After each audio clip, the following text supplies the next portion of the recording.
afternoon, ladies and gentlemen. So thank you very much, and thanks to Images for having this panel here. The way we are going to go about this session is that I, as a moderator, will present a point of view on the key question that the organizers have raised before us, and then we'll go through a discussion where each of the panelists would initially present the point of view they have, and we'll talk about 5-6 big questions that are germane to today's discussion. So the key question that the organizers posed us and said that it will be a good question to answer at the conclusion of the event is, does India have its rightful place in the fashion world? When you define the Indian fashion industry, it's a pretty wide definition. So what we're trying to do is kind of define the question a little bit sharper and see what it means for all of us. So when you talk about the Indian fashion market, definitely you include apparel, definitely you include accessories and footwear. In some definitions you would include personal care, eyewear and so on is already included in accessories. So it's a sizable market, it's not a small market, it's about $60 billion. It can grow much further. So it's not a small industry by any chance. However, India is a very large country, and compared to core sectors, whether it is metals, mining, chemicals, and so on, this sector, the contribution to GDP of this industry is relatively small. If you compare it with other neighboring countries, there are countries whose dependence exists solely on a sector like this, for example Bangladesh, okay, where it would be 20% of the GDP, or Vietnam or Sri Lanka, where it will be in double digits. So in India, this sector contributes about 4% to the economy. In more mature markets, you will find that the contribution of sector is much smaller, simply because it's a much more diversified economy. In the global context, if you look at the fashion industry value chain, it spans 3 distinct segments. The first part is the design and creation, which means creating the fashion. The second part is manufacturing, which is actually manufacturing the products, the fashion products as it were, and then consuming those products. In manufacturing, you would manufacture them for all over the world. In design, you would create the designs for consumption in India or elsewhere. And consumption could include what is manufactured in India or what is manufactured outside but consumed in India. Now, when somebody invites a consultant to talk about a particular industry or a particular company, number one, they're looking for facts. They want facts which tell them objectively where they stand. And number two, they expect somewhere that the facts will portray them in a good light. Okay, now it's difficult to do both at the same time. So I'll present you the facts and leave it to you to decide on where we stand. So the big hubs of fashion creation are the big 4: London, Paris, Milan, and New York City. As we stand, Indian cities do not figure even in the top 20 list. In terms of manufacturing, our cost advantages in fashion manufacturing are probably second to none. We're probably as competitive as anybody else on this planet. However, compared to our share in the global exports is only about 5%. China's share is about 40%. Okay, so our share is similar to Bangladesh and Sri Lanka. In consumption, it's a rapidly growing market. We have 16% of the global population, but our share of the fashion market is less than 2%. Now, frankly, I'm as proud an Indian as you are, but we are ultimately a poor country, and fashion is new in this country, whatever we say. So the question really is, will it be possible for India to play a much larger role in the global fashion scenario? Which means, what will it take for Indian fashion to dominate the world, or an Indian city to emerge as the next fashion capital? How can India become one of the most attractive sourcing and manufacturing destinations for the global fashion industry?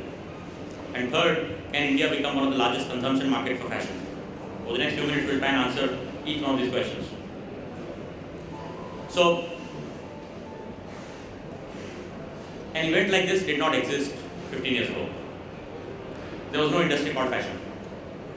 So the Indian fashion industry has indeed come a very, very long way.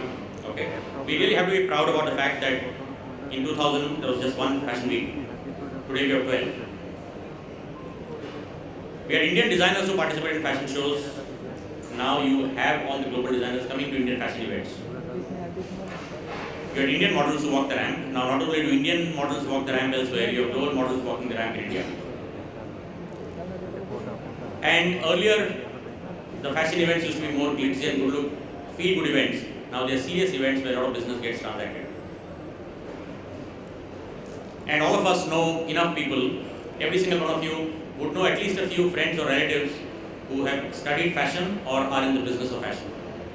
A few years ago, we probably did not have a single institute which even created a single fashion designer.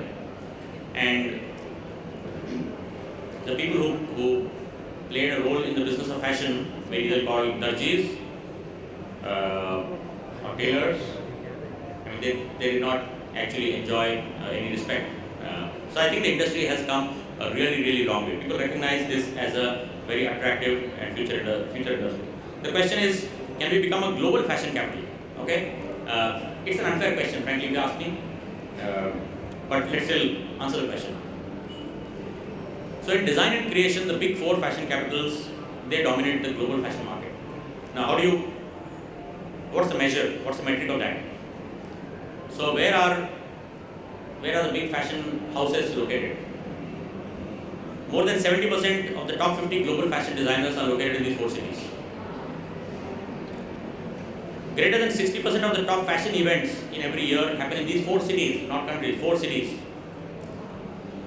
Greater than 50% of the headquarters or fashion magazines, they are located in these cities. And these cities account for greater than 20% of the total global demand for consumption of fashion and luxury items. Four cities, okay? That's really saying something. So whether it's New York, the personal luxury goods market, if you just take the luxury goods market, will be something like $250 billion. So something like a city like New York accounts for 22 billion out of that. So these are large fashion hubs. What's the reason? Many of them have just had strong brand legacy in the sector. They have just been known as places for fashion for several years. There's a very, very strong domestic demand. Everybody in that city consumes fashion. I happened to be in Milan on a holiday once, and I got down from the train. So we were on a vacation, so we were like dressed in jeans and t-shirts and sneakers. And we get down on the railway station in Milan on a working day, and you feel, wow, have you landed in the middle of a fashion show or what? Every single individual there is impeccably dressed. Impeccably dressed. That's it. I had gone to Vicenza for a presentation on the Indian jewellery industry or the Indian luxury market or something. And I can tell you, I thought I wore my best suit. And the driver who came to receive me at the airport, I looked at him and I said, this guy is much, much better dressed than I am. I'm sure he had great taste. But the fact is, he wasn't dressed up to pick me up. That's just the way he dresses. Okay? And if you look at Indians, I'll ask the panel this question, but I firmly believe that Indian women look graceful and beautiful in whatever they wear, but Indian men are the most horribly dressed ever. So, fashion is not in our genes. Okay? It's something that we've acquired, like taste for wine, but it's not in our blood. There is an ecosystem that exists to support the growth of the fashion sector in these markets. The best of fashion designers flock to these places. Talent goes there. It's all kinds of feeds on each other. It's very, very difficult to create an ecosystem. They ask sometimes, why is Indian IT industry so successful? There is an ecosystem which you cannot beat. It's very difficult to recreate that. China is trying to do that. So, it is, let's accept the fact, it's going to be difficult for any of the Indian cities to become global fashion capital in the near term. Okay? But that doesn't mean we should not try. Okay? That does not mean we should not try. The challenges are known. Okay? The fashion sector is nascent. Traditionally, unlike jewelry, which was patronized by the royalty in India, fashion was never patronized. They patronized fabrics. So you had the best of silks and the best of malmal and the best of hand-woven fabrics and embroidery and so on. but not fashion in the way we think about it, okay? So fashion for an Indian woman, if you give her jewelry, she doesn't necessarily think as to what jewelry I should wear with which dress. If it's an expensive piece of jewelry, the jewelry is fashion. It goes with anything. Okay? So that's our mindset. I don't think we should be apologetic about it. That's just the way we are.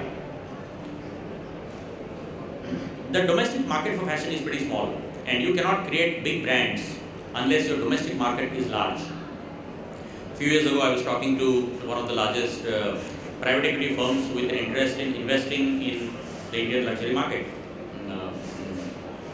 And this company went around and literally talked to almost all the design houses and said, I want to invest 250 crores.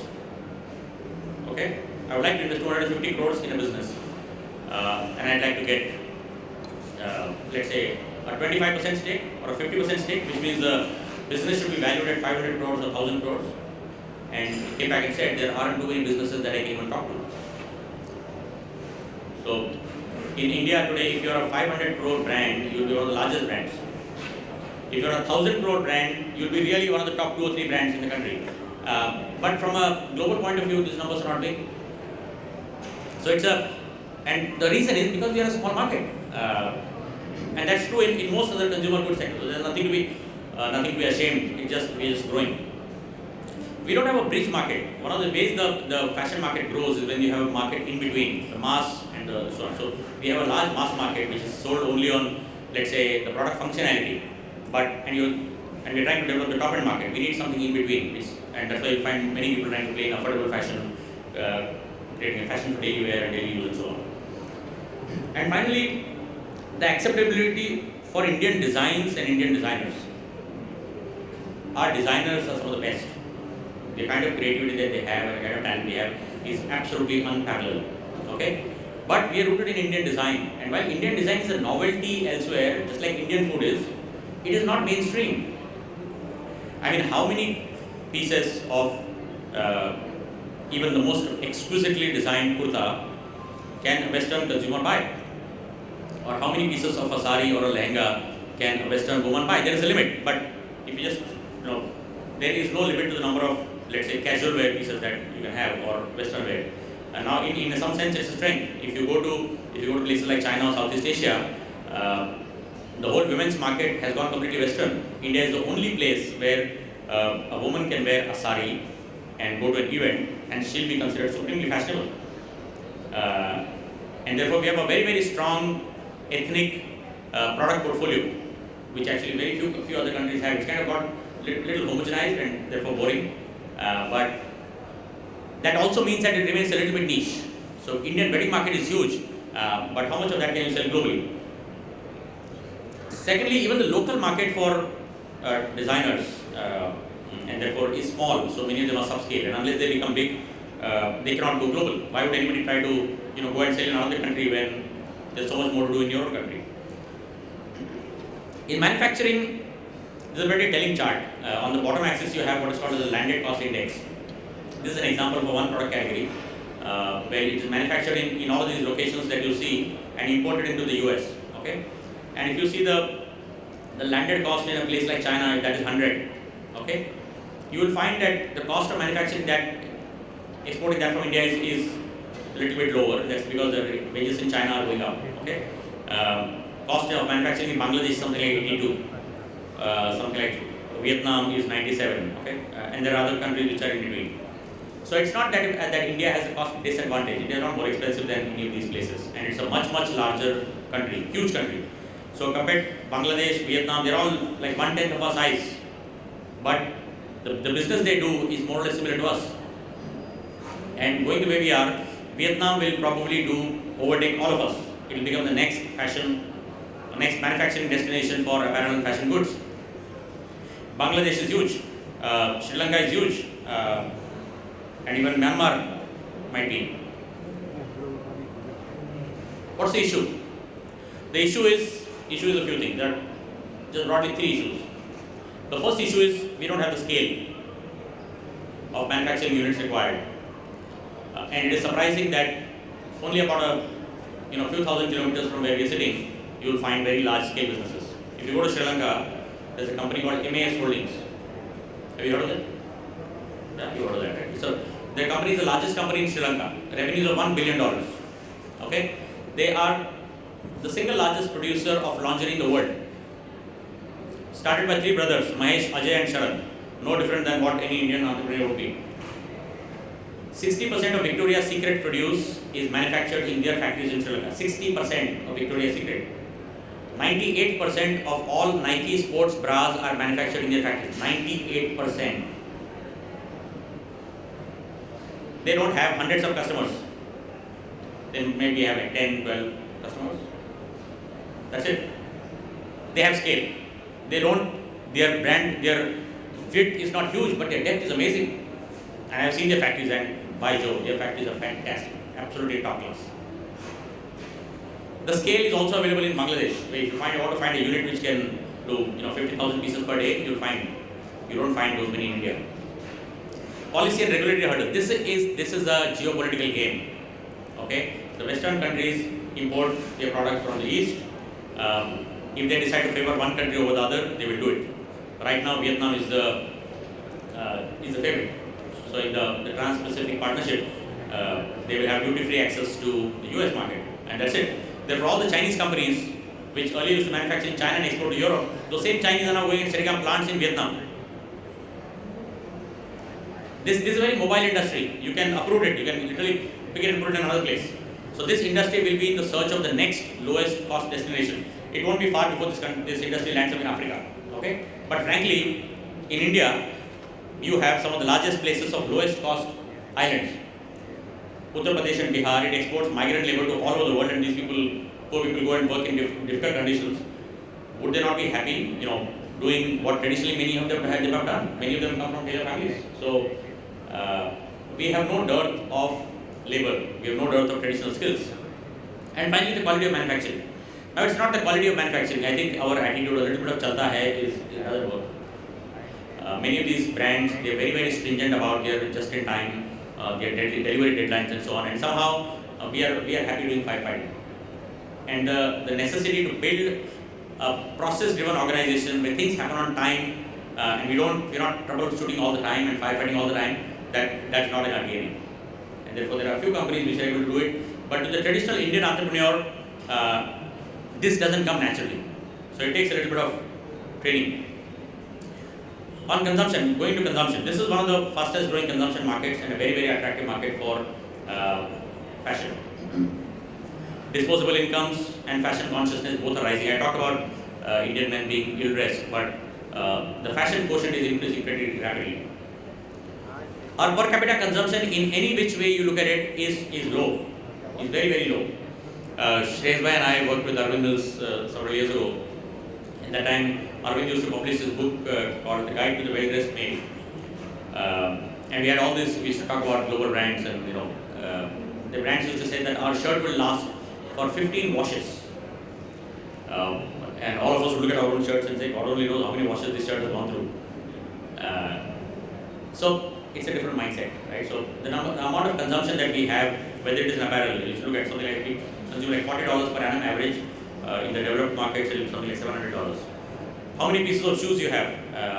I'm sure the women are bringing up the average, but the average is 2.5 compared to more than 5. And in accessories, we spend like $2 compared to something like $100. I mean, you can get a watch here. You can get a Titan watch for like 5,000 rupees, less than $100. And it's a fantastic watch. It will last you a lifetime. And when we used to talk about the luxury market and watches, whenever I would go, I'd just talking to a CEO, I'd just ask him, what watch are you wearing? And 80% of them would be very happy with Titan. Now you just do the same, ask the same question in any other country in the world. You can do it in Indonesia, you can do it in Bangladesh, you can do it in Thailand, you can do it in Sri Lanka.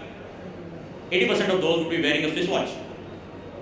Okay? But it's not, as Indians we are proud, we don't necessarily believe in showing off. So it's a very cost conscious and a low cost mindset. There are large fashion brands, and almost every single brand is now in the country. So I don't know if we are awaiting many more brands to come. Yes, we'll be happy if they invested a little more, and they would be happy if we relax constraints on FDI and local sourcing and all of that. But almost everybody is here. Many are not making money, but that's another story. And finally, the online and the e-commerce business is growing leaps and bounds. So today is like 0.3% of the retail market. In a few years' time, probably 20% of the retail market. So,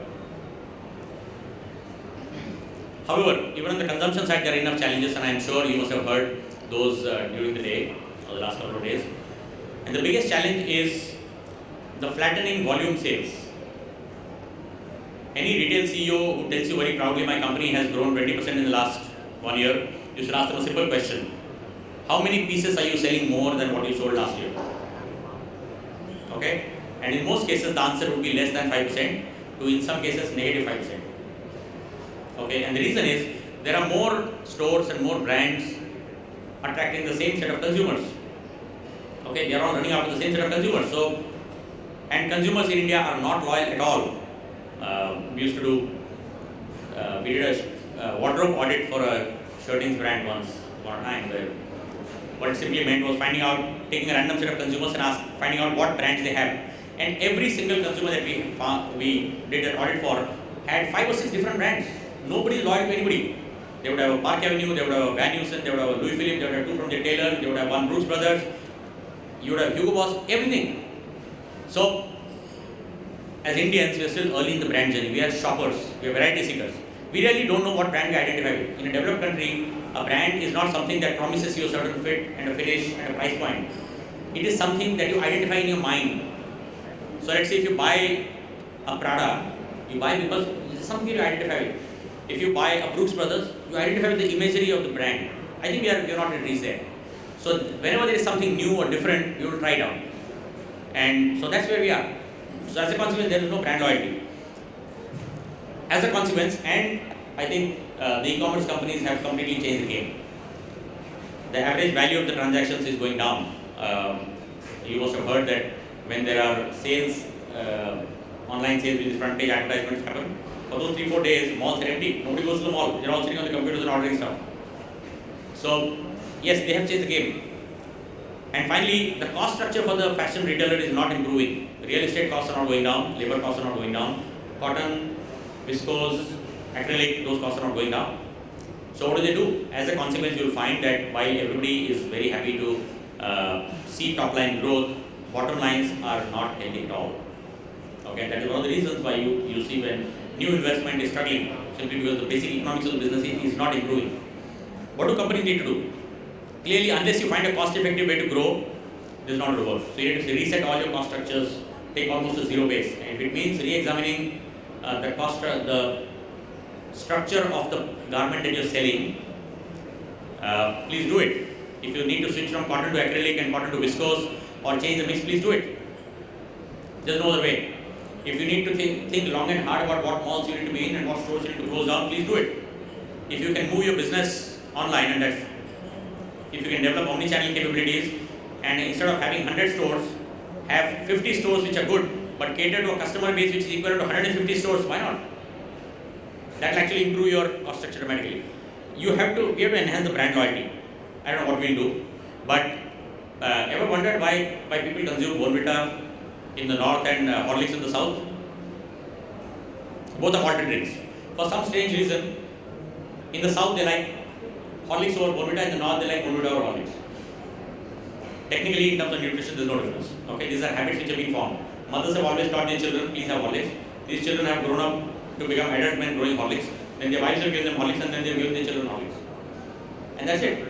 Food is habit forming. So until you get into a stage where people buy your products because they cannot not buy, they're going to shop around.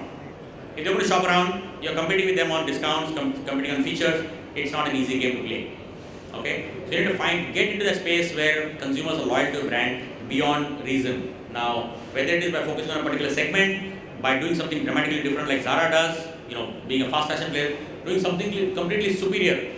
For example, you have many of these e-commerce players now. One of the things they're doing is they're focusing on micro segments. So they'll focus on women between 15 or 16 and 25. So create micro segments of the population and attract them, and reach them so that they actually become loyal to you. And finally, I guess e-commerce is here to stay. Indians are known to adopt technology much faster than everybody else, and they've demonstrated it. If brands do not develop omni-channel capabilities, they're going to have a very difficult time playing this game. So that's essentially a point of view based on research. There are 6 broad questions that we need to debate, and we'll probably come back to these questions after the panelists have spoken their point of view. But these questions are: what should Indian designers do to gain scale and become more relevant? While affordability will improve gradually, how do we make fashion a habit? What can we learn from major manufacturing destinations? How do we establish ourselves as a cutting-edge manufacturing destination? How can we create royalty beyond reason? And how do we deal with e-commerce? So, I'm going to go sit there and I'm going to request my co-panelists to present their point of view. Once they have presented their point of view, we'll take on these questions. Good afternoon, everybody. So we heard an interesting presentation. Let me split the topic into 2 parts.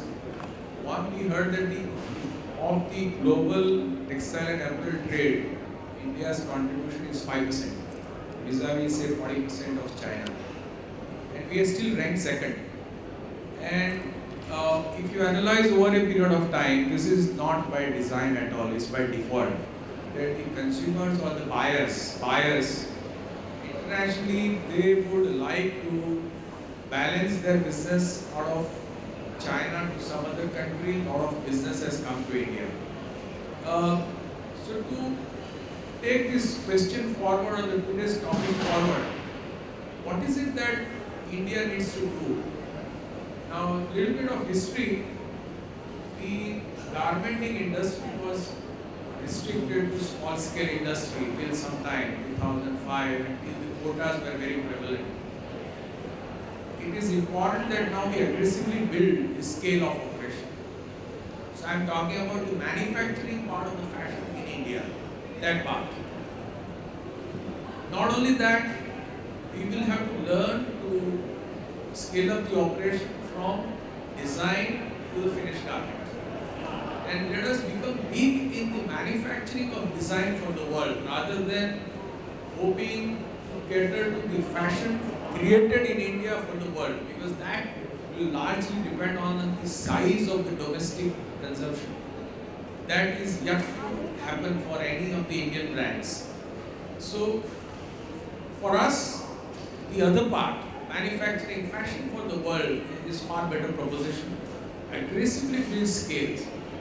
Go after the innovation, design innovation, product developments, because India has the tradition for textiles, and we can acquire scale there. So right from design to manufacturing of fabrics to manufacturing of garments and catering to the fashion brands in the world would be a very interesting proposition for us. Look for innovation, because we can't compete on any of the countries, because the way Vietnam, Cambodia, Myanmar, all they are scaling up their operations, it will be very, very difficult for India to beat them on scale, on the cost. We should look for innovative production, more value addition to garments. That is where probably we can add contribute more to the fashion from India to the world. Then we simply look at shortening the supply chain, crush the cycle times, because we are not very good at it. Maybe we can afford to, get into that, excel in that area. This is my primary view. Good evening, everyone. I have a little macro point of view, having been working in the international markets and interacting with the global players. So I think there are 4 things that have really worked from India in the global scale as of now. The first being yoga, which started in about 1960s. Second being Bollywood, where YRF has contributed to that. It all started with DDLJ in 1995. Before that, there was no film that is there. Now we distribute it to 100 countries. Third for me is the food. There is a restaurant called Dishum in London, which is the #1 restaurant, comprehensive, any restaurant in London. They have 3 branches, you must check that out. So we are there in terms of made a mark, that example. Fourth for me is the services business. So you see Infosys, ACS, all the mark. We have been recognized from India as a global hub, I think, for all these 4 things. we personally at Wire are looking at expanding to the global audience and reaching to them in a very different way. So one is obviously what we know best is making films. So we are reaching the audience with that. Secondly, we are looking at gaming. For example, we released one game that did about 30 million downloads, 500,000 were from China. Third, from our point of view, is fashion. So we incubated a fashion brand called Diwani. It is almost like 18 months. But the DNA of that brand, the incubation of that brand is, from the base level, is that we need to go global. So right now we are 2 stores, but hopefully next 2 to 3 years we are expanding into a couple of international geographies, and hopefully next 5 to 10 years we'll have presence in about 5 to 7 important international markets. So what we have in Indians and what we need to do, I'll highlight basically on these 2 points. So what we have is actually we have fantastic design sensibilities. We are very creative people. We have a lot of we have cheap labor, cheap material. What we need actually, as pointed out very clearly, is we know how to create brands. I think, so for me, Nike and Red Bull are fantastic examples of creating brand through storytelling. There are various ways. So I think we need to know how to create and spend more time, energy, and effort in creating global brands. Quality standards, adaptability, very important. I think collaboration is the key today in today's market. And one other important thing, I think there is a lot of these big brands that we have. There are a lot of resources, and there is a lot of new dearth of creative talent. But I foresee that these brands should become a platform for the new creative community and give them a global exposure. So I think that will become a very important synergy between these, because we have the in-house resources, in-house creative, and we can create a global platform for them. So that's it. These are my initial.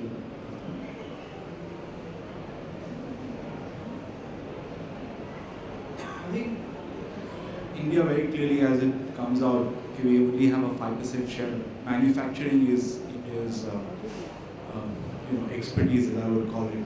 And my general observation in the last couple of years is that normally the guys who are, there are obviously exceptions, but who are into exports and manufacturing are not the ones who are creating brands. I mean, domestically they are, but when it comes to internationally, they're very happy getting export orders and not concentrating on building a brand which can go international.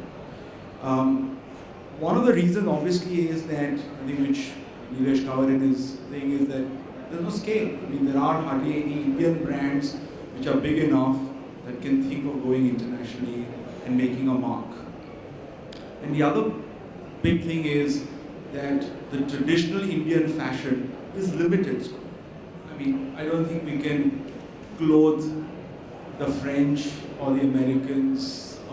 They'll wear the Indian attire once in a while, but they're not going to wear it all the time. I mean, it can be very nice to say that, oh, we are very good with saris or shalwar kameez and things like that, but that's not something that is going to sell all the time. So I think I'm of course talking about various things. I feel that the big four will continue to dominate the fashion retail business, and I think it will take some time before we start getting large scale in our own country that we'll see a lot of these brands going international.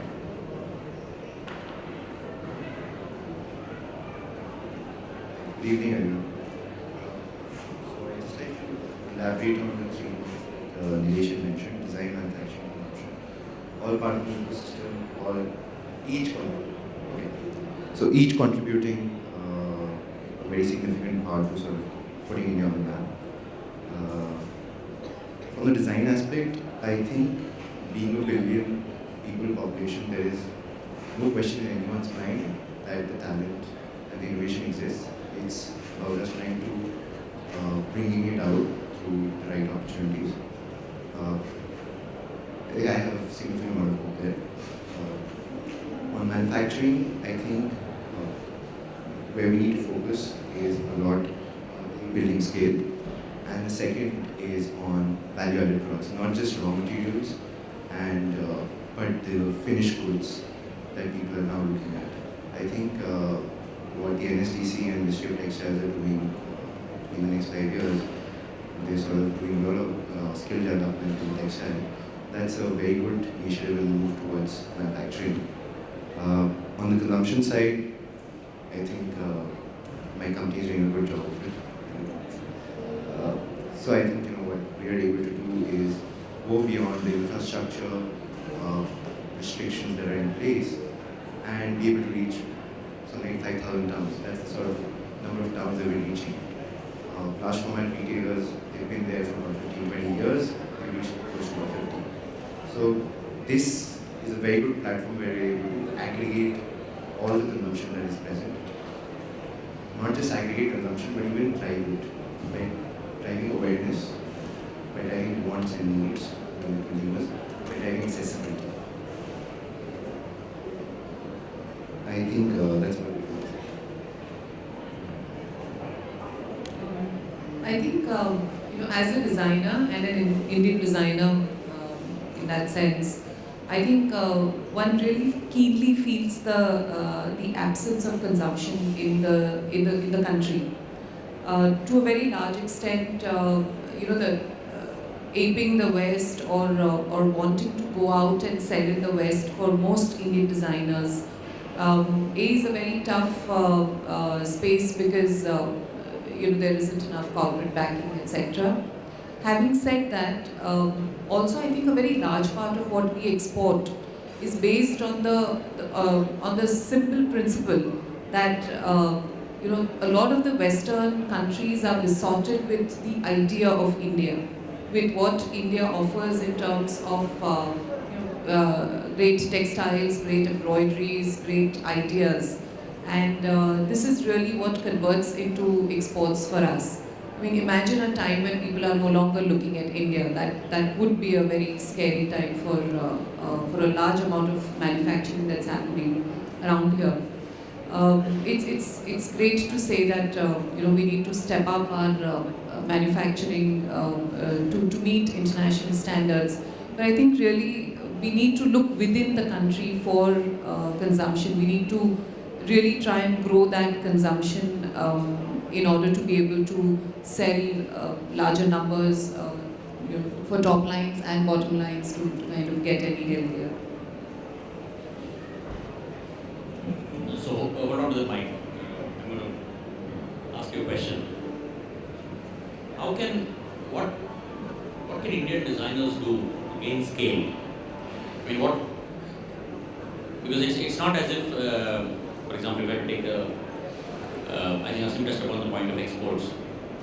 There are many large export houses in the country which manufacture, whether it's garments or shoes or accessories for global brands. Okay, but none of them are focused on the Indian market. And then you have the Indian designers and brands who do exceptional stuff for the Indian market, and many of them lack scale. I mean, it seems like a contradiction to me. And if you go in the Indian market and ask for the same kind of fit and finish that you get overseas, you won't get it. But frankly, it's all made in India. So, you want to comment on that? Yeah, I think to a large extent, the Indian consumer is not willing to pay the money. You would go out and spend X amount of rupees on a suit from Brooks Brothers or from Xenia, but it wouldn't be the same. Let's say, I mean, without taking names, you go to any place in India. I think a large part of our problem is what you said, our very laissez-faire kind of attitude. Sab chalta hai in India. You don't really have to aim to get to the best quality standards if you're anyway going to be selling within the country. So I have a question for Shreyas Bhai. And Shreyas Bhai has seen the textiles and apparel business very, very closely. And what I'm going to say you relate to. So this suit that I'm wearing is a tailored suit. Okay, it's been stitched by a tailor called Yasin's on Warren Road, and I have all the other brands. And frankly, this fits me the best. Okay, and it costs the cheapest, and it's 100% wool, 160s. Now why, as I would like to support a brand, but frankly they don't just fit as well. So why would, the questions are, as an Indian consumer who knows where to get what, why would they spend on an expensive brand? And on the other hand, or you have many Indian brands who are now trying to create this made-to-measure offering, okay? But it's so much more expensive, and I can get a great suit done at maybe half the price. So I don't know whether the brands, when they offer these offerings for the consumer, they somehow are not, they don't get, what will click with the Indian consumer. He's handled several brands himself, so he'll be interested in his perspectives. Very interesting question. India is a very unique country where we have the textile or the fabrics is available off the counter. You can buy the fabrics, you can get it stitched. And there are thousands of tailors who will do it kind of made to measure for you. And it's again very unique country we have where getting it tailored is cheaper than buying ready to wear. Bespoke, yeah, absolutely. So whereas in the Western countries, the so-called tailors have disappeared, and the bespoke services and made-to-measure is actually far expensive. In our countries, it's reverse. It's quite easy to get it tailored. So that's where the differences come up. Plus, although we are such a large country, everybody gets fascinated by 1.3 billion people, large market, but the real market size is not that very big. So for the brands to acquire that size and to offer varieties of lengths of sleeves or the trouser length or jacket length or anything to fit the consumers perfect is not very easy, because nobody would like to carry that kind of stocks or the inventory in their stores. That's where we get beaten up. Whereas in Western countries, this is the basic norm. You go and buy a ready suit or a ready trouser or a ready shirt, the varieties of lengths, sleeve lengths available, varieties of jacket lengths available. You don't need any alteration. Whereas in our country, we focus a lot on alteration because it's difficult to carry that inventory. The market size is not that very big. So these are the two issues that we still have. So, yeah. So our consumers are actually, and we all are in an information age where personalization is key. So whatever we are doing is actually all personalized, be it having our personal Facebook, Twitter, and everything. I think that is a very, very big opportunity that Indian fashion can take global, is in a personalized way. Made to measure can be one such opportunity that that can grow global from Indian perspective. I wanted to pose this question to Sugam also, because on an internet platform, you can have the widest range, a range which no retailer can ever offer you. So, how do they balance this range versus customization debate, or the question that Shreyas put up? Okay, so my view is that, well, yes, we are enabling people to carry a much wider range of SKUs, and there are a lot of brands that are taking advantage of it, especially as e-commerce is widely known for a lot of the old season merchandise. What is my place? Oh, yeah. Or for the old season merchandise as well. But, interestingly, two of the largest fashion brand companies are getting into customization, and they're starting it online. So both Arvind Group and Raymond Group are getting into customizing shirts and trousers online, where you can even sort of say, cuff should say it's this is the collar length, this is the sort of stripes I want. So the complexity of creating that is crazy. It's about a few thousand SKUs that you have to have in stock just to create one shirt because of the combinations. Right now, there's hardly anything that is happening online to meet customized tastes, but I do see it becoming the next big thing. There are interesting channels that have developed in more developed markets, where omni-channel is taking a new shape. People who are just putting up stores for branding, whereas the sales and transactions happening online. So I see a way forward there, but it's I don't think there's a place for it yet. Do you guys source from other countries like Bangladesh and Sri Lanka and so on, or not yet? So we're a marketplace. Sellers do source from other countries. Yes, in footwear, I know for a fact there are a lot of people sourcing from China. There are a lot of indigenous manufacturers who are also selling quite well. There's sourcing happening at seller level, but we in a marketplace do not source anything like that. So Asim, this is a question for you.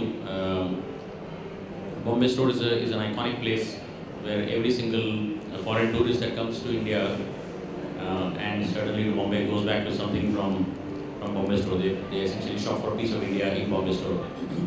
And there's a very interesting contradiction in the handicrafts market, very similar to what we see in apparel. India is one of the biggest exporters of handicrafts. But at least from what I know, many of the large exporters of handicrafts are not really interested in serving the Indian market. Slightly similar dichotomy that we see in apparel. And frankly, the Indian handicraft market would grow much rapidly if many of them started selling in India. So, do you have any insight from that and any lessons for the fashion industry? Very glad, Nilesh, that you brought up this point. We have some amazing trade fairs that happen in Delhi and Noida, and huge trade fairs with tons of exporters participating. And until almost 2 years ago, 2 to 3 years ago, they actually wouldn't want a local domestic customer to even get into their booths. You know, they would ask you, I mean, literally like how you would, at the immigration, we ask for the passport, and you'll have different lines for foreigners and Indians. They will literally say, sorry, if you are Indian company, we are not interested. To an extent, I would say maybe there is a 5 to 10% change in that. A lot of people have started offering excess goods or merchandise to the local retailers, but they're so spoiled with the terms that they work with in the international markets. They're all LC terms, advances, all those kind of things. So to convince them to really get into the Indian market is tough. I mean, for them, again, the volumes, they're only talking of container loads. So it is a big area of concern, and if you go to major retail stores all over the world, and you would end up finding Indian merchandise, and it does very well. So why not sell in your own country? So this is, I think, over a period of time, we'll see some change. In fact, the EPCH is trying very hard to convince the local, the exporters to sell to the local Indian market. So things might change over a period of time. It will take some time. Coming back to fashion, as we all know that a lot of manufacturing happens in our country for the international markets. All major brands are buying from us, so why not an Indian brand that can go abroad? I mean, I'm just going on to that topic. As a apparel brand, Fab India is trying to do that.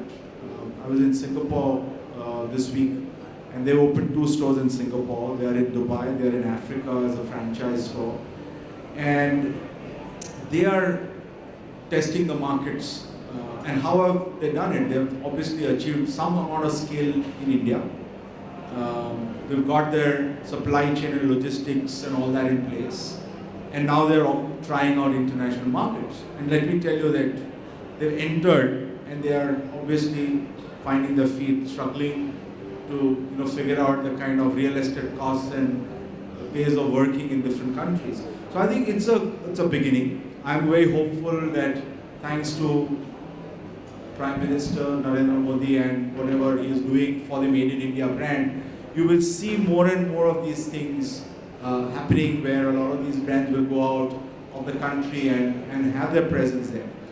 And a lot will have to be done by the Indian brands and even the Indian exporters, as we talked about, of how they're going to create a brand and take it internationally on their own. I think that mindset first has to change before anything else changes. I agree. And on that mindset, let me ask Priyadarshini, how do you get Indians to become more fashion conscious?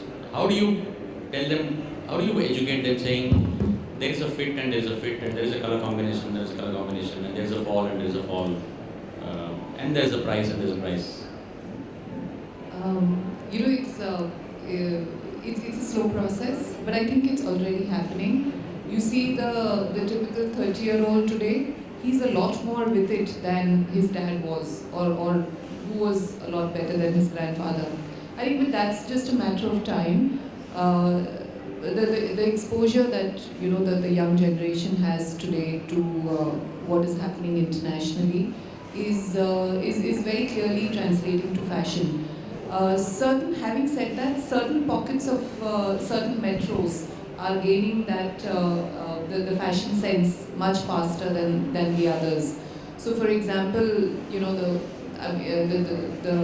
infotech area is still pretty much casual, whereas people who are involved in hospitality or textiles, fashion, etc., are a lot more, or even banking for that matter today, are dressed to the T's, if I may, to whatever extent you can in this country. But having said that, I think price is still a huge constraint. The youth that wants to follow fashion wants to do it at within a price point of 500 rupees to 1,000 rupees.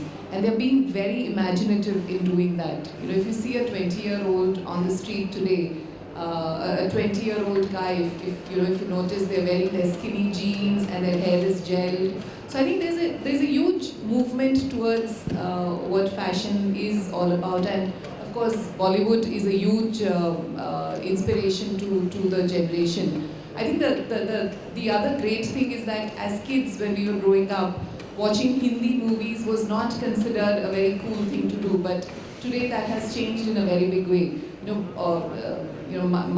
My daughter and all her friends very religiously watch Hindi movies, and they pick a lot of fashion ideas from there. So I think it's all happening. It'll take time. If you're asking me if the middle-aged men are not well dressed, I think that's a point we need to really take care of. So that's a segment we should all focus on. But on the topic of films, Rohit, over to you. I think the most lasting image of a film's impact on fashion in my mind is the kabutar dress from Cartier. Many. Yeah, I know. So that's one I could remember. But and of course, all film actresses are considered fashion icons. Celebrity endorsement or celebrity marketing is one of the most popular methods to establish a brand presence in India. Is there more that we could do to leverage, as you said, the films as a heritage, as a platform to grow the fashion market? So, Bollywood, Indian cinema is about 100 years old, and till about 20 years back, all the fashion trends were actually coming out of the cinema. So you look at the Devanans and Indiaretailing of the world, because there was no fashion scene. So actually Bollywood was setting the fashion trend to the tune of 100%. I think that has now come down with the evolution of fashion in the last 15-20 years. Still, I'll say 50 to 60% of the fashion trends are still coming in. So you see Ram Leela, Deepika's earring to whatnot, to Ashiki to sari and on the celebrity piece, if you look at Twitter, India data, if you look at Twitter, worldwide data, the top 6 people on Twitter who are the biggest influencers are actually the celebrities. So celebrities, you have a couple of examples in India. The biggest one is actually Being Human. If you look at Salman Khan, with this, Beyonce in US and many other guys. And they are one of the biggest influencers today to the modern age, information age audience. So they create a lot of impact. Whatever they do, they eat, they sleep, they move around. They create a lot of impact, and they become a very important tool today to create that fashion trends and the following around. and I think it's happening in India. We've already seen about 5-7 celebrity brands being launched, right from HRX to Imara to Being Human, Trunk Label. And I'm sure within the next 18 months you will see at least 25 of them. So we are working on a couple of them. I know other celebrities are looking at evolving, touching base with their audience beyond films, and fashion is one big statement that they can do. So Sugam, on that question, do you really see this fashion consciousness spread far and wide across the country? And are companies like yourselves making fashion more democratic? I'd like to actually preface that with another point. I think the amount of time that people are spending online, especially the youth in India, is just amazing. You know, we're getting about 75% of our orders, 3/4 of our orders from mobile devices. So it is a very efficient media for brands and entrepreneurs to reach out to these people and make them aware of what their products are and what their brand stands for.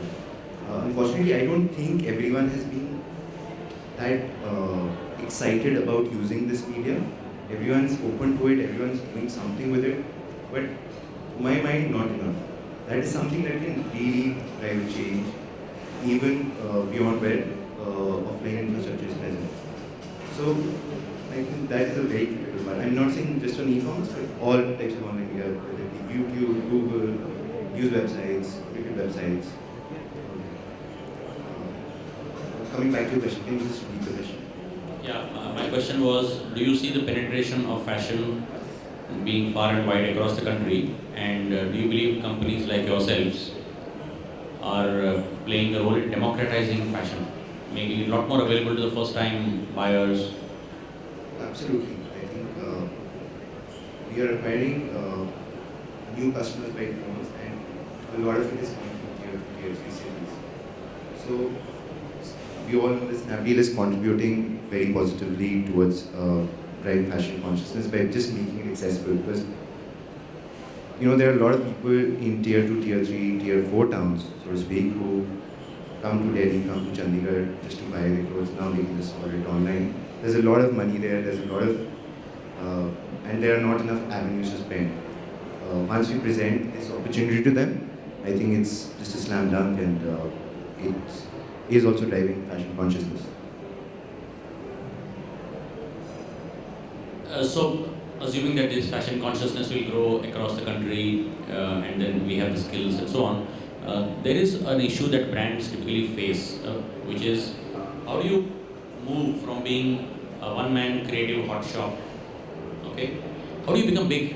I mean, every single brand that we know today was some time ago started as a one-man operation.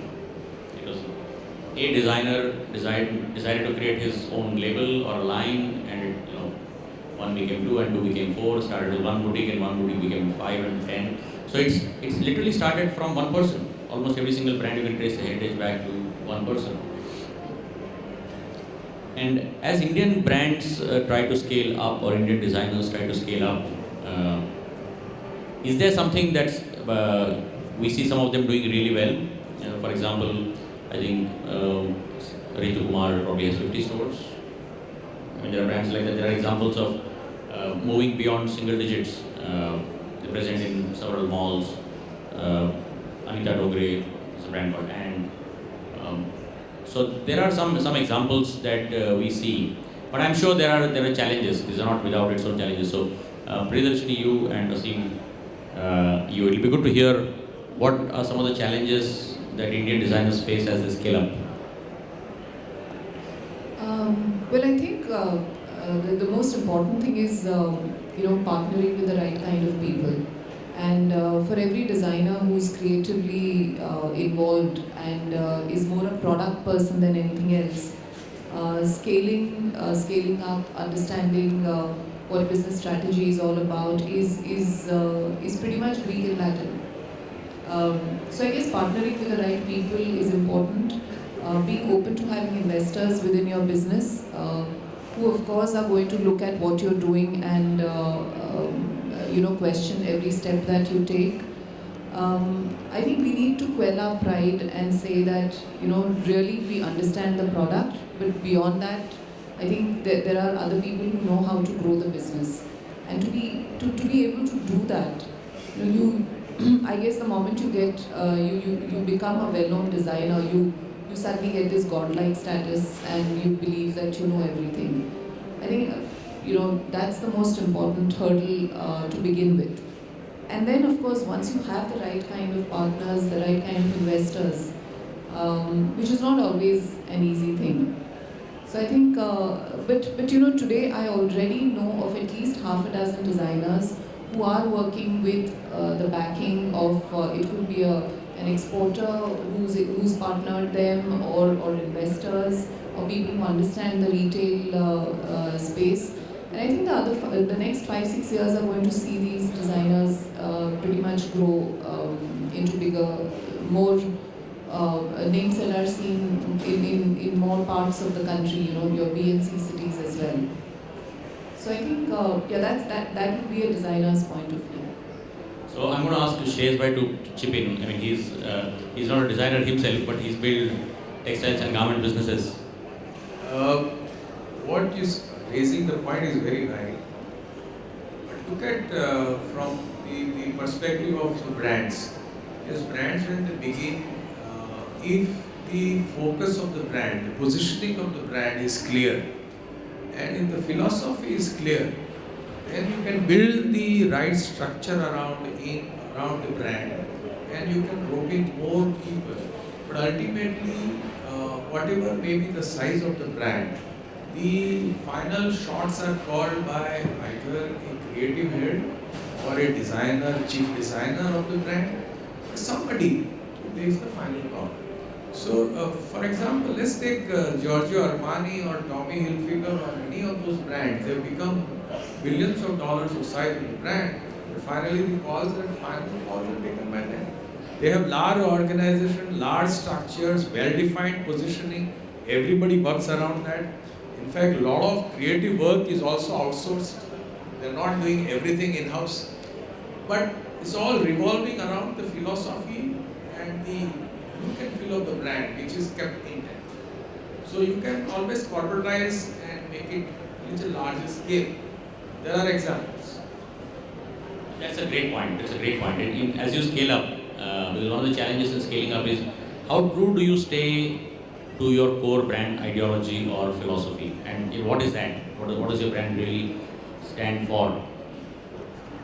And the fact is, as you grow, if you compromise on that, you will be nowhere. So important to stay true to that, and at the same time to do what Priyadarshini said, to create an infrastructure around you which allows you to scale up, which is a very, very difficult challenge. I've seen some designers do exactly what Shreyas bhai said. I'm going to ask Asim. I mean, he owns a brand which is pretty historic. He's been around for very long. So how have you stayed true to your brand? What challenges have you faced as you try to grow and expand the brand? So, of course, ours is a 108-year-old company, so a lot of history and heritage and a lot of things attached to it. We have not been a fashion brand. It's more, we do fashion accessories, which we are known for, whether it's pashmina shawls, or scarves, or handbags and things like that. We're not really made a mark in the apparel fashion business. The challenges for us, of course, which we mentioned earlier, is to really source amazing products that India makes to try and get it for the local market. That's always been a challenge, and we continue to face that. You like something, but that's not available for you. You need to go abroad and buy it. The other challenge which is there for every other retailer is definitely the challenge of real estate, to expand and grow the brand and to get to that scale. So we have not been the aggressive types who've gone and borrowed a lot of money and then just started expanding in the country, because for our kind of business, what we've still seen is the top 7-8 cities is what really makes sense for us. The tier 2s don't work for us. We've tried that, not made any mark in those markets, and selling Indian products to Indians what we do has not been the easiest of things in those kind of markets. I'm just going to digress a little bit and talk a little bit on the level of how we can take and some ideas that I have. Although I'm not a designer, nor am I majorly into fashion. But I think Bollywood is definitely one way of getting your fashion outside the country because it's big. Bollywood is big. You go to any country and you talk to a taxi guy or even in the hotels, restaurants, and they want to, oh, you're from India, so they'll start talking about Bollywood. So it's big. But that's one part of it. The second is that if we can get the Hollywood actresses wearing Indian designers, I mean, you have Aishwarya Rai sometimes probably wearing one of the Indian designers, but if you can get that, so good PR and getting them to walk the ramp on a red carpet at the Oscars or Grammys or whatever, and that's being publicized would make a huge difference.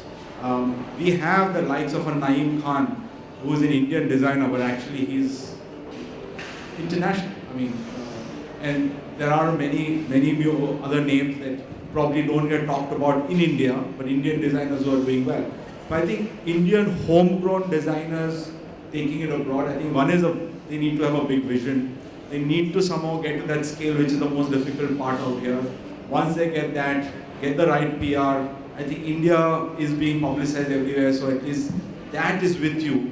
But then, you need to work on a lot of these other things. That's a brilliant idea. You want to comment on that, Rohit? Is there? Do you see any ideas that can promote Indian designers abroad? And Naseem is right in the sense that the reason Indian traditional clothes have become popular and people know what a kurta is and a lehenga is because they've seen Indian movies, and the biggest part of Indian movies is weddings, and you see. So just like the Indian dance or bhangra and so on. So are there any other things that we could do? So Afra Winfrey won a sari when I think she interviewed Aishwarya, and that created a lot of surge at that point.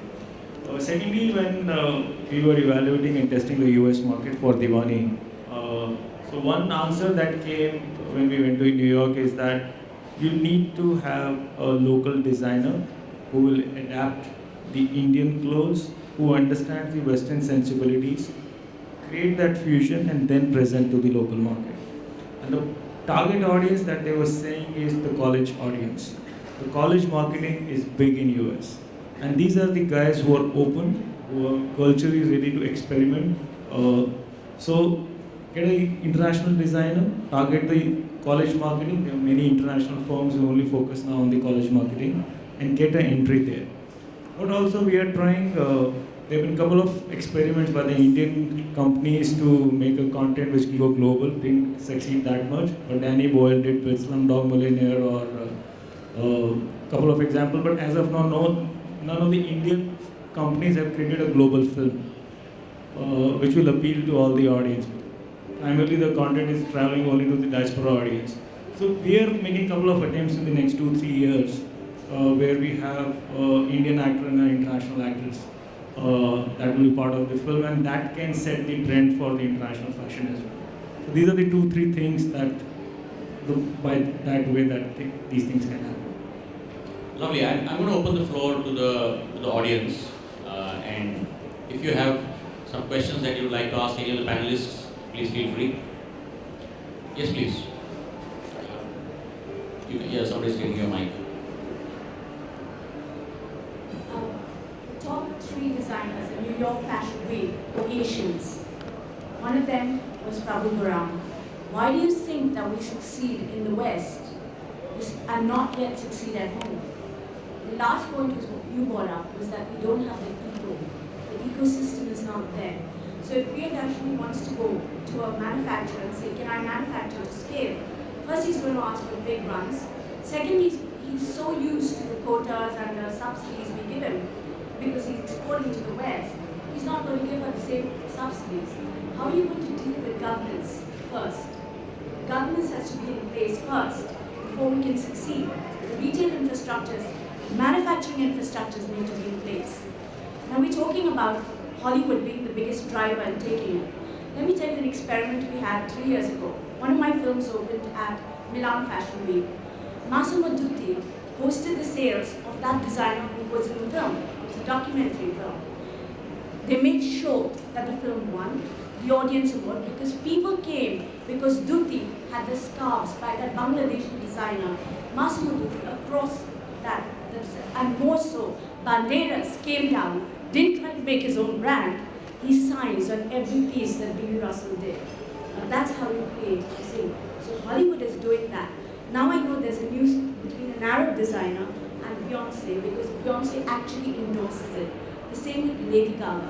When you put your money where your mouth is, where you don't buy frocks and get other people to design for you and just sign that you're a big actor, when you're involved, like Banderas is, this lady's sales has gone from 0 to I don't know how many millions.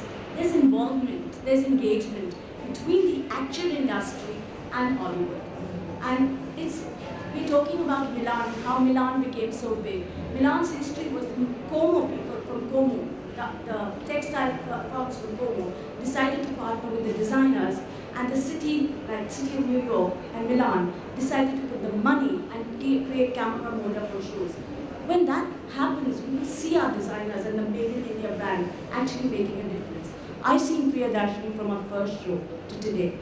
Her product's ready, whether it's for an ensemble or it's for her design sensibilities are very international. Where's the support structures? So why don't you answer the question? Do you feel the absence of an ecosystem that hampers your growth? You know, to be quite honest, India has at least 500 designers who are all very talented in various stages of their career, right from their mid-20s to their mid-50s or 60s even. So what I'm trying to kind of get here is that a lot of us get slotted in different spaces. So you do have X number of designers who design for Hollywood, for Bollywood. Then you have X designers who design lehengas for events, for shadis, etc. And then you have the X number of designers who work on lounge, and the kind of product I make is considered very niche.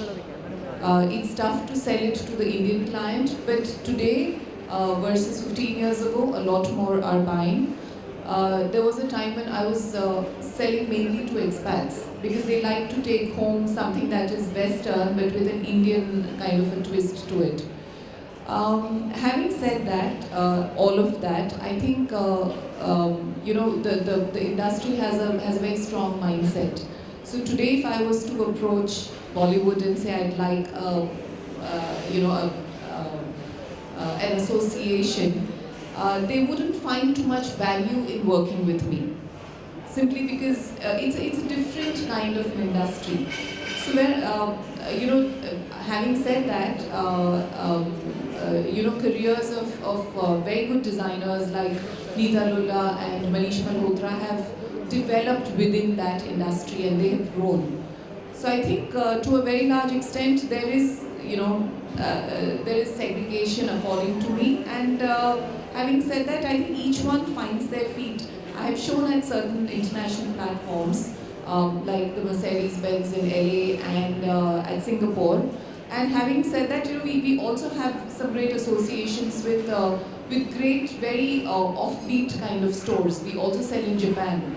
So there are different movements, and it really is about what your product is ideal for. Yeah, well, right. The ecosystem, again, like you say, is... but having said that, we still have so many designers. There are X number of designers who get certain, associations, and then the others who don't. PR and branding is still a relatively new concept as far as this small-scale industry that's trying to grow out of its balls. Okay. Don't add. Okay, So I'd like to add couple of points to, I think you asked a very relevant question. From a talent perspective, you give an example of Beyonce. I think in the India, the problem that the talent have is the problem of mindset. They think their one day endorsement clocks X lakhs or X crores, they want that money. So they are very happy in that world. They don't see if you invest in a value of a brand that tomorrow can go into 500 crore or 1000 crore, even if they have a smaller pie. I think that mindset shift is started happening. You see Virat Kohli is a partner in that brand. Couple of brands that we are working with our talent is coming with that mindset, and the talent wants to get involved even to the last level. So I think in next 1 or 2 years, you will see couple of brands coming from these celebrities where it's not only clocking their day with X money, where there's, in some cases they might have even invested the money in creating that brands. So that's point number one. Point number two, I think, so Bollywood is opening up to people like you in more ways, because like we have created our brand Diwani with a partner, which is like about 1.5 to 2 years. In a film of 2016, 2017, we are looking at brand to be the designer of the film. They will be creating clothes and we can take that to the retail market, at a faster pace. So these changes are happening. We've seen the West, we always try to imitate them. I think the new set of talent that has come up, they are very newish. They know they have a life of X years, but if they do this extension, that can extend even beyond when they're not in the acting career. They're not supporting the designers that are already in the ecosystem. Yeah. I'm more curious about how is it to build an industry or make an India brand from fashion. You need the support of everybody. Asim for his infrastructure retail, you for your, the collaboration. Bringing the talent and the platform of the or films. taking your films down to the talent, not necessarily to the other, but anyone who's relevant to your films. Him for Distribution, reach. for distribution and reach, and someone like you for strategy, someone like where are the collaborations happening? It's not yet happening. That's why my opening thing, collaborate is the buzzword today. And believe me, I went to Harvard Business School for a week. I only learned one word in that 1 week. Is all about collaboration. So when I go out, even the beggar on the street, I can collaborate. I think that it might look funny, but that's how the mindset is. I'll give you another example from a different industry where this dynamic has changed, and that's the jewelry industry. The only difference is that jewelry has a very traditional fascination in the Indian consumer's mind. But what Asim pointed out a little while ago, that we had some of the best jewelry exporters selling jewelry to all the retailers in the world, and none of them would supply to the Indian market. They thought the Indian market was not ready. But then after Tanishq became big, and you had other retailers started becoming big, India is now one of the largest jewelry markets in the world. Simply because of that, now all these new jewelers have decided that they don't need to manufacture all these jewelry themselves. Because of that, you now have a bunch of these jewelry manufacturers who were supplying to the West earlier, now have started supplying to them. So it can happen. So if the domestic market continues to grow, it will attract all these exporters to start supplying to the domestic market. And when that happens, the quality standards that you see dramatically go up. Okay, one of our clients, a retailer, they used to struggle that their suppliers would not deliver. I mean, it's like retail chain, and suppliers would promise deliveries and the goods would not come. And it is just unthinkable when they are exporting. Their whole consignment would be returned. So it's just because the Indian retailer is accepting of such lackadaisical attitude is that it works. If you apply the same standard as that an international designer, international retailer applies, you would find that the back end would fall in line. Any other questions? Okay. If there are no more questions, and if the panelists have, if they have any closing comments, I'll invite you to make. Otherwise, we thank you for your time. Any comments? I would just like to say that, like many people have said, Indians are the Italians of the East. Very creative, very innovative. And the way we have excelled in many fields like IT and medicine and all, I think the time has come for fashion to take further leaps in the world. It is a function of time. It is going to happen. If we build scales and focus on design innovations, I think not only we will acquire the flexible scale of operation in India, which will manufacture for the world, but one day we will be also the biggest fashion brand from India. Thank you very much. Thank you to my co-panelists, and thank you to the audience for being a wonderful audience.